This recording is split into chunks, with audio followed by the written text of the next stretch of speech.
100 жылдан кейін қазақтардың есімі жоқ болады. Неге деген сұраққа дәл қазір жауап беруге тырысамын. Соңғы кезде сәнге айналып кеткен қазақтардың есімі Амина, Аиша, Милана, Мия, Абдуллах, Абдухамид, Алия, Ибрахим, Муса, Санди, Сабина. Тіпті өзімнің Лаура есімім қазақтардың есімі емес. Әр халықтың өзінің есімдері бар, және ол халықтың атын атағанда бірден дәстүрі және түр әлпеті есіне түседі. Эмма, София, немістер; Жеральд, Жан-Мари, Франция; Альберто, Матео, Италия; Райхон, Севара, өзбектер есіне түседі. Ал біздің есімімізді атағанда не дәстүр, не тіл, не түр әлбетіміз көз алдымызға елестету өте қиын. Мысалы, дүние жүзіне танымал фильм Аватарды майя тайпасына қарап шығарған, және олар табиғатқа біз сияқты жақын, және олардың да есімдері ерекше.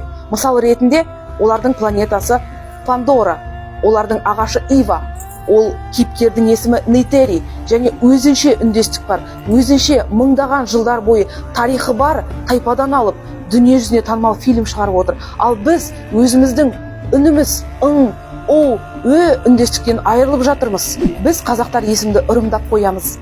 Айтуғанда бала туылса есімі Айтуған, Айшуақ, айдың шуағында жарқырап жүрсін деп. Алпамыс деген есім ол дөу, дөкей, зор деген мағынаны білдіреді. Айқын деген ол нақты, белгілі, әйгілі деген мағынаны білдіреді. Жат елге жармаса бермей, еліктеушілікті тоқтатып, өзіміздің әдемі есімдер Гаухар, Маржан, Мөлдір, Гүлмира, Айгүл, Қанат, Берік, Серік, Бейбіт, Бәйшешек, Айтуған, Жауқазын деген есімдерді ұмытпайық. Тіпті өзіміздің есімімізді бұрмалап қояды.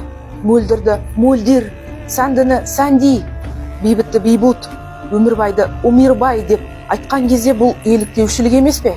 Сен елестетіп көрші, шетелден келген адамдар, немесе біз шетелге барғанда бізге тамсана да, қызыға да қарайды. Өйткені сенің есімің Сұңқар. О үндестік бар, ың үндестік бар. Ондай үндестікті ешқандай ел айта алмайды. Сенің есімің Сымбат, сенің есімің Жақұт, Мөлдір, сенің есімің Айгүл, сенің есімің Мұрат, сенің есімің Берік, сенің есімің ерекше, қайталанбас, әлемде жоқ, жалғыз. Өзге ұлт емес, өзіміз айтамыз. Біздің көзіміз көк болған, европейский ұқсаған деп өзімізден қаштық. Әдемі қазақты көрсек, сен қазаққа ұқсамайсың деп айтамыз.